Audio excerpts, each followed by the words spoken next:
Great. Thank you very much for joining us today. This is a great event, and I'm very pleased to be here. And this discussion is going to be about something that's been sort of buzzing quite a bit lately, especially since last year when Rishi Sunak, until recently, a few weeks ago, he was the Chancellor of the Exchequer, and he made an announcement about a G7 report which they published, which outlined a set of public policy procedures around what are called retail central bank digital currencies. And I'm sure a lot of you, if you've just been hearing about these things, know that, of course, we've been using digital payment systems, digital currency in a way for a long time. What I would like to do is explore that. The way I'm going to structure this discussion is really to just ask your opinions, to find out what exactly these things are. We'll talk about some of the pros and the cons, because of course it hasn't just been about all the wonderful things that CBDs can offer, but there are some thoughts around it being perhaps something that might not be in the best interests of a lot of people. I'm keen to explore that as well. And then we can talk about your own businesses as well and your backgrounds. So I won't start by asking you to introduce yourselves. We can get to that towards the end. Okay. And we can see how digital CBDs can perhaps provide opportunities and how we can actually use these things. So I think I'm not going to ask anybody specifically a question, but maybe you can all just provide input as we go along. And I think the first thing, though, is really this idea of a central bank digital currency. What is it, and how is it different from the digital payment, the digital currencies really that we use today? So Priya, if you can start with yourself. Hi, my name is Priya Karnik. I'm the co-founder and CEO of Pay3. At Pay3, we are building an instant payment layer, leveraging blockchain payment networks, including CBDCs, regulated, permissioned, and public ones, and instant fiat rails. Our vision is to enable enterprises to make payments across borders seamlessly in a day where enterprises and individuals have global stakeholders from day one. My experience spans banking and fintech. I've worked with Citibank and had business and leadership roles across my stints in New York, Singapore, and India. And after Citi, I joined Paytm as part of the leadership team that launched the Paytm Bank to provide digital financial services for the masses. I also co-founded Dwara Money to provide digital financial services for the urban underserved in India. And I've been watching the blockchain space for payments very closely from 2016, so happy to share my views. Coming back to your question, on CBDC, yes, it's a digital currency guaranteed by the central bank. Look, my views on CBDC is it has to have a very specific purpose, and the objective becomes very vital. More than the technology comes in secondary, right? It's after the objective. And what are those objectives that are uniquely achieved by CBDCs which cannot be achieved by anything else? And it's very important to question that. And across the reports and conversations that I've read, I get few examples. So one of the examples given is financial inclusion. Now, financial inclusion is driven by a whole host of factors, from regulatory, market, economic structure, and for example, people who do not have basic identification to get on to these systems, right? So here CBDC becomes another tool, but it's not the primary tool. Another example that I hear often is digitization. Now, we've seen examples with various models, and India having a very open, interoperable system with UPI, where we process more than 2 billion, 6 billion transactions every month. And there are different models. China has a different model. Yes, it's closed with Alipay and WeChat. There are two-tiered models with non-bank participants participating in the clearing system. So countries have achieved digitization to a large extent, and CBDCs haven't played a role there. So coming back to my point on what are these unique things that CBDCs can achieve, it's very important to think, and these are the areas that I believe that CBDCs can make a difference. One is a better format, digital format of money. A money which is not one color, a money which is programmable in the new programmable economy. It is interoperable with the new programmable economy. It has a whole host of parameters, right? You know, today we see money as one shade. Our money is guaranteed by whom? Is it part of escrow? Is it used as a collateral for something? Is it free? Are there differential interest rates? And the list goes on, right? And this is important to be baked into the design, and that gives adoption. People get excited about the adoption if those parameters are thought through well. The second is about time and finality of settlement, where CBDC projects from a wholesale CBDC project are being experimented. So coming back to, in summary, it's very important to have what is it that we are trying to achieve with CBDC, and if those objectives are not thought through very well, any form of design is not going to get the adoption right. That's from my side. So my name is Leandro Nunes. I'm a Chief Revenue Officer at nChain. nChain, as you probably know, if you're not, we provide solutions empowered by blockchain using a BSV infrastructure, as we were discussing here before, taking, I would say, advantage of the scalability. My background is being over 25 years in technology. I spent 18 years with IBM, five different countries, and then I also have I'm always vice president of product development at MasterCard, with the payment side as well. So, well, what I can say about in general in payments and what we are doing in the CBDC and how you believe. To me, there is just two forms of money, and that's very simple. One is the money that central bank issue, what we usually call fiat, right? And the others are commodity, right? Those are what the economy is, right? So we get gold, we get whatever. What we're doing in our case is we are digitizing what the central banks have in terms of currency, and we are helping them to solve some problems with this. So we don't envision a word or this romantic story of well, we don't need central banks anymore. Rather than that, we are bringing them to the digital transformation they need to pass through, and by using the scalability we have in our infrastructure, the solutions we have in-house. This concept of, we discussed here before, of peer-to-peer brings us exactly what you're saying about financial inclusion, makes any type of payment possible, even the micro-payment ones. And that brings unbanked people into an ecosystem, into the digital ecosystem that they cannot be part of nowadays. So when you go to payment companies or big banks or banks in general, they always want to require KYC and bank accounts to onboard. And unfortunately, that's not the world we live in. We have a lot of people who don't have a bank account. So how can they can be part of this economy?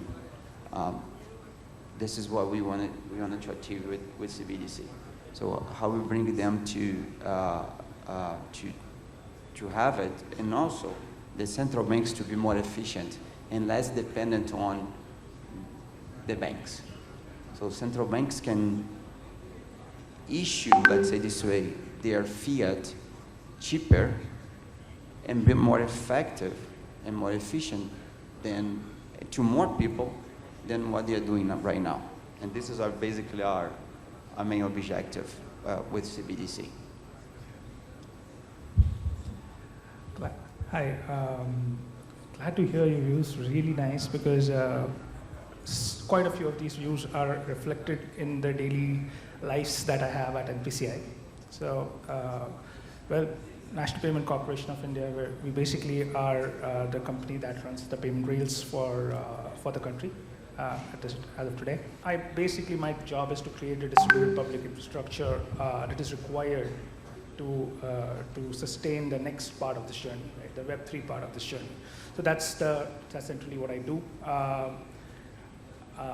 Now, talking about CBDC, and to your point, Shah, is that yes, digital money has served us quite well, right? So, and we've done a reasonably good job in terms of inclusion through UPI.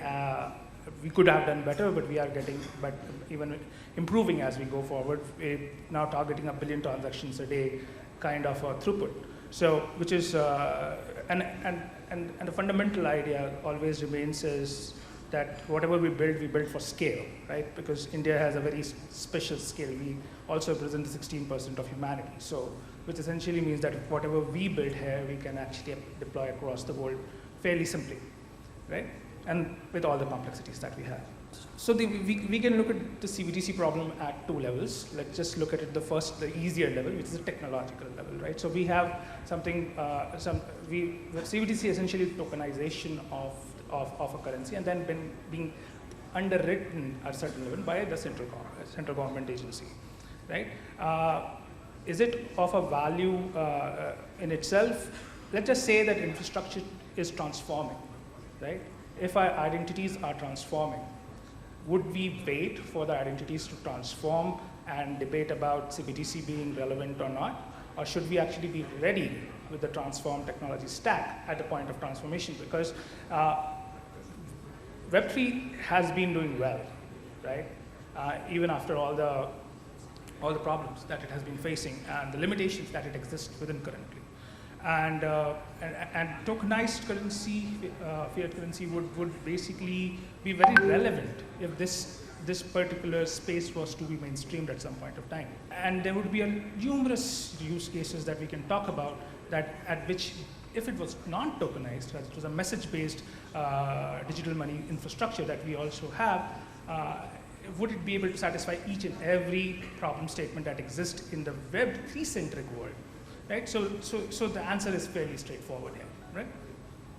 Now, coming to the current designation, because we have to have an adoption of a particular concept, even in the current world. And if you're looking at that as a problem statement,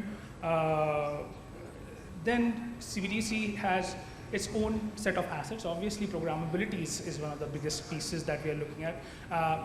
Subsidies is another pieces that you can actually look at. Overall, more penetration through lower cost is another thing that we can look at. Obviously, there are no free lunches, right? And every technological construct has its own costs, and so does CBDC, right? And those so. Do we think that it's going to be just like can we think of a situation where CBDC would be as effective as digital money is today? Efficient, not effective. Effective it can be, but efficient. The question has to be answered, but just purely looking at technological construct, it would have certain experience curve. I mean, we should be kind enough to CBDCs to have its own experience curve before it actually reaches to that level of efficiency. Great, thank you. James Belding, if you can hear us, if you can just briefly give us an idea about central bank digital currencies, how they are different from the payment systems we use today, and then we can ask a few more questions. Please go ahead. So yeah, I'm James, the CEO of Tokenized, and we're building a smart contracting platform that leverages blockchain, more specifically Bitcoin SV, to unlock a digital transformation in the private capital markets. That's our primary focus. So we see CBDCs as really a tool to unlock a lot of automation and value in this digital transformation. A lot of the common thoughts around what CBDCs can do, namely financial inclusion and a few other ones, I think are really not the main objective here. I think those are a lot more complex problems, as some of the other speakers alluded to, and I fully agree with. So where we see the real advantage in this vision that we are building towards is a refactoring of financial systems, of the banking system, allowing us from a technical perspective to get much closer to the metal, such that when you're interoperating with other fintechs, banks, counterparties, all these kind of software solutions that are inherently financial in nature, you can interoperate in a much more elegant, much more simple way, a much more robust way. So we think that's really, really important. And so when you think about the private capital markets, we see that being a very, very paper-based, analog kind of market today. It's very painful. There's a lack of standardization, a lack of codification. The payment systems and financial instruments don't work well together. They're not really digital at all, and software can't really make sense of them. So in this new vision that we see CBDCs being a key part of interacting with these in a much more automated and nuanced way. So a classic example would be investing into a private company and having the actual subscription process be handled digitally and with software, and for that to be tagged and represented as a subscription, and for the shares that are tokenized digital instruments to be transacted with in a delivery versus payment instant trade. So it's a kind of like an atomic swap, they call it in this industry. And then for cap tables and registers and reports all to be automatically updated. So these are big sort of steps forward in what's possible. When you think about debt, you can have automatic automatic distributions. So coupon payments, interest payments, dividends can be paid out in ways that are novel, that again, report and generate novel insights that can't be done today. So ERP systems become enhanced, accounting systems become more real time, new novel insights become possible, and more automation is also possible. So Thanks, we see Jay. that as the main and most important aspect of CBDCs. Thank you very much. So we've got about half the time left, and I'd like to ask quite a few questions. So if we could just be brief, you could just give me some punchy answers, then we can cover a lot here. Leandro, you raised an issue about financial inclusion. Now, of course, central banks, we can see how central bank digital currencies are beneficial on their side of things when it comes to enhanced monitoring, bolstering exchange controls and financial surveillance, limiting money laundering, countering the financing of terrorism. You know, there's a lot of things that are appealing from a central bank point of view. But from a general citizen's point of view, that financial inclusion, why is it that traditional banks and fintechs specifically can't provide that financial inclusion, whereas a central bank digital currency can? What's the argument for that? First of all, individuals shouldn't pay for that. So the way that we frame our solution, that we are not charging people to transact, right? This is all about because of the low cost of the scalable infrastructure that we use. This is all on the central bank side. So when you put fintechs and you put intermediaries and you put banks, they have to charge you. And that's why we see so much, and I wanted to know who you are, KYC, being so hard with the people. And also you all see clip levels of transactions, that if people don't want to try to buy something that is cost cents, they say, well, please don't swipe your card, or please don't use your phone, I want a cash. So part of the financial inclusion is also lowering the cost. When you do this for the individual, so you eventually put everybody on board. It's like you have paper notes in your wallet, but you're using a safer way to do it. Also in some emerging countries, it's not that safe to have your cash in your wallet all the time. So having a more secure way to carry your money and pay for your transactions is much better. So essentially you're saying if they leverage the BSV blockchain, which is the only scalable blockchain that could reduce the cost, but it's still not clear to me that the fact that it is a central bank digital currency is the one that's providing the low cost payments, when we could just be using a BSV blockchain. So do you have any other opinions? Does anyone else have an opinion on how does a CBDC lead to financial inclusion? Short answer, as you wanted to point. Short answer, please. The answer is no. But does it help? Answer is yes. Standalone, CBDC can't do it. But where is the penetration problem there right now. The biggest penetration problem we have is that not every place is online, and CBDC assumes online validations. So where it is a little bit better than the previous version, where you have a messaging system, is that messaging system requires me to get to the ledger and message the ledger. CBDC has a token, and the token has its own entity of existence. So hence, if I could securely find a way to put it on a device and make sure that it can go offline, be transacted offline, and then brought online. And again, it could possibly improve the penetration and give us the next 100 million people, right? So, but again, not standalone, right? So we need a secure element to actually take care of that. We need a public-private partnership to actually make sure that this penetrates in the right way. But standalone CBDC does not solve it. Okay, thank you. And then Priya, you said that, used an interesting word there, programmable. Now, when I see, and I know what you mean there, where you can code rules in how that currency can be used. Now, obviously, if a central bank is able to determine how people spend their money, I can draw an easy link between government policies around environment or public health. For example, if there's a public health policy to say that they want people to smoke less, then they would be able to restrict how many cigarettes you buy. Maybe there is a supply issue like we have today with fuel, being able to limit the purchases, and other economic policies. Maybe if they want to increase velocity of payments, having expiries perhaps in the currencies. So is this, I'd like to ask, is this a good thing where we can now have government policy enforced through our financial transactions? Yeah, I think it's good and bad. It depends on who is driving it. It's good from the sense of what you mentioned. So for example, if there is a particular health benefit given, and it's part of so the money now has color, then it's easier to track, it's easier to limit to health rather than spending it on something else which the family will not benefit. Today's process of whitelisting merchants and not being foolproof, all those inefficiencies will go away. At the same time, to your point, to what extent the government or the central bank uses the programmability that infringes on privacy and choice of life for an individual, it could go the other way. So it's very important to think of these design and policy elements before you see how the technology can be used. I think the concept is very powerful.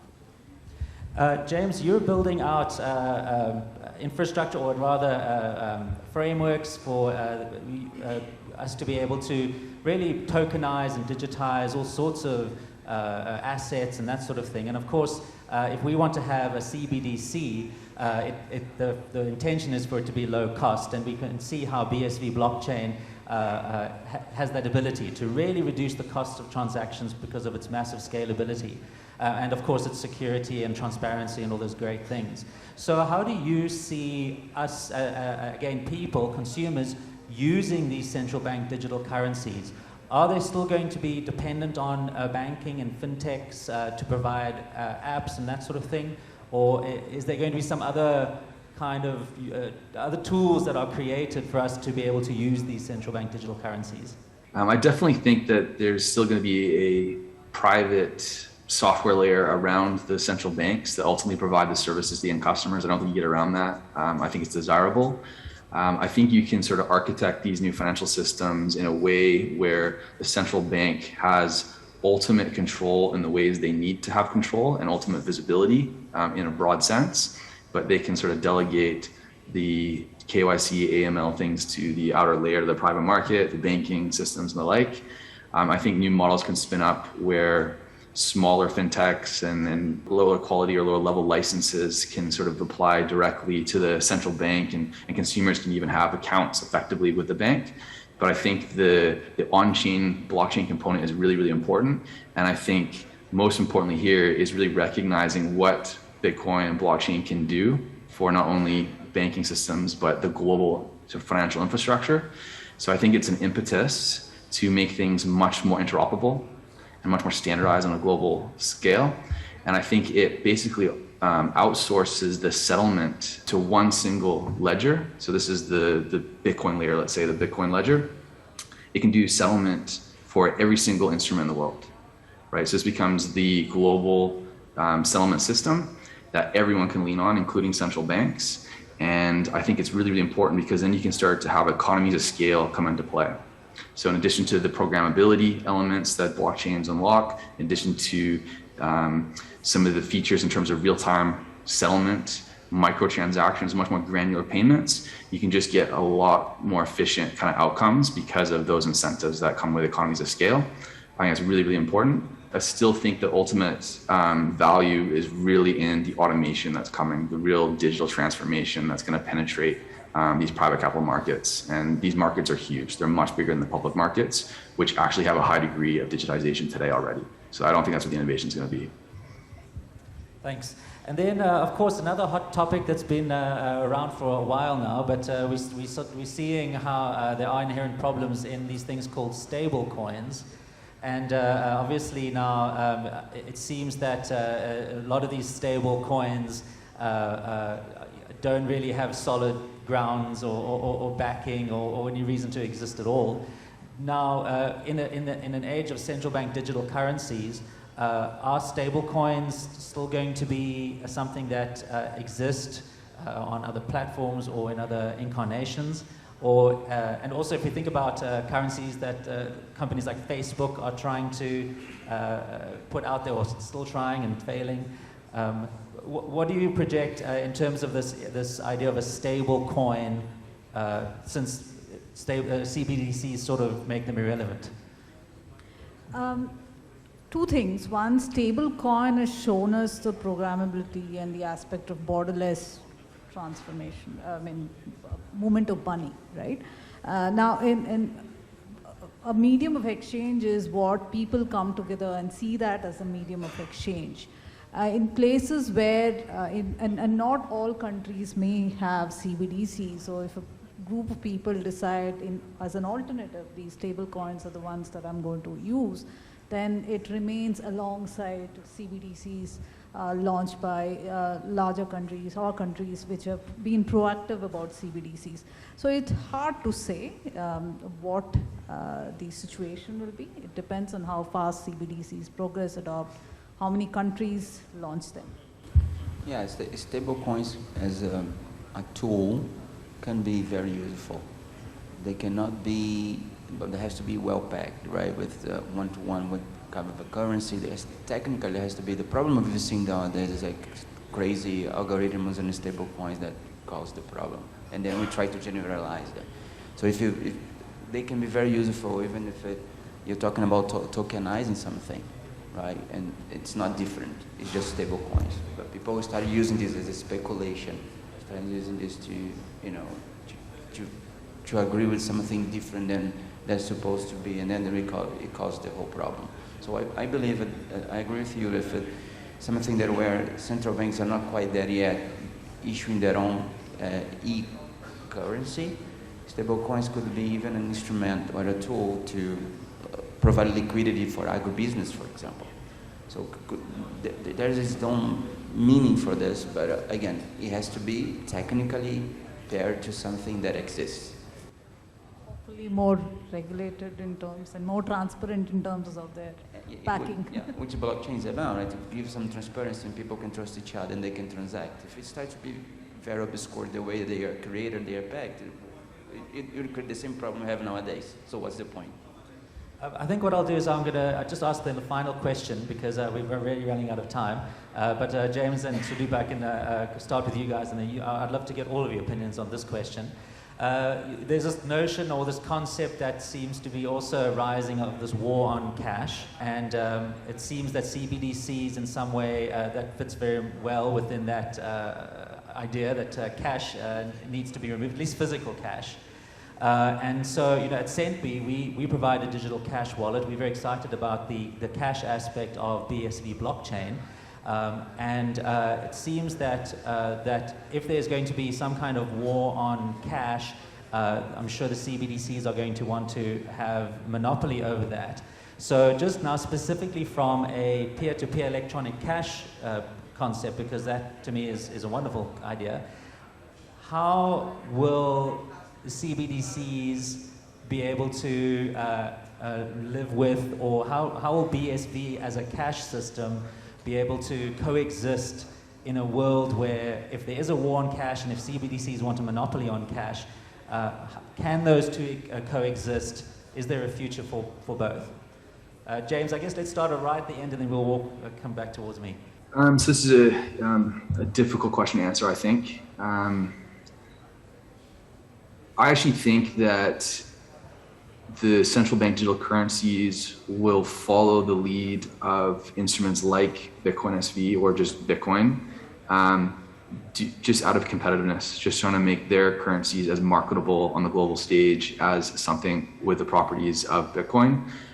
So that will lead to policy changes and sort of structural changes to kind of affect something that mirrors physical banknotes and the properties that BSV has. In the short term, I think they're going to have a real hard time getting there. I think they're going to do it, in a way when they see Bitcoin SV really take off and become a really important part of the global economy, which is, I think, coming in the medium term, or 4, 5, 6, 7 years. I think they'll start doing it just to make sure that their economies and currencies remain competitive. I think that's the heart of it. I actually see a role for physical cash quite long term. I think it's kind of almost like voting. I think having something that's physical just inherently does provide more privacy that you can't really get in the digital realm, because even when you got software involved, it's very difficult for you to not really know who is actually transacting. If you're a software provider, if you had a wallet, right, it's quite easy to determine that. So I think the practicalities around that are separate to the policies and the regulations, but that's my general opinion on the matter. My view is slightly different on this one. Thing is that yes, in future, of course, they should coexist. That's my hope. But currently, it's not a matter of policy. It's a matter of infrastructure.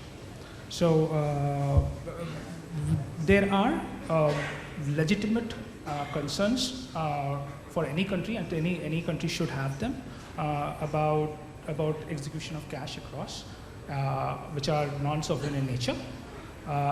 And there are infrastructural needs that needs to be addressed so that we are able to put the concerns on to rest. And after that, I believe coexistence would be much more feasible. Currently there are challenges, and a part of what we are doing is essentially to address those challenges. Very quickly, I've seen beautiful payment schemes in my life. They worked very well in one corridor to one kind of a transaction. When you ask the same question, let me see if they are scalable, and that becomes tricky. To me, I don't want to go too further on that. I just say scalability is a lot important in this. The layers that you build also of the solutions you have, it's extremely important. So only count on the infrastructure is not enough. You have to come with softer solutions on top of it that helps the scalability that you have in the infrastructure. But if I stick with just one and I say scalability is extremely important in the payment side. Okay, well, thank you very much. Our time is up, and I would just like to thank our esteemed panelists here for answering all the questions. And thank you very much for your time as well.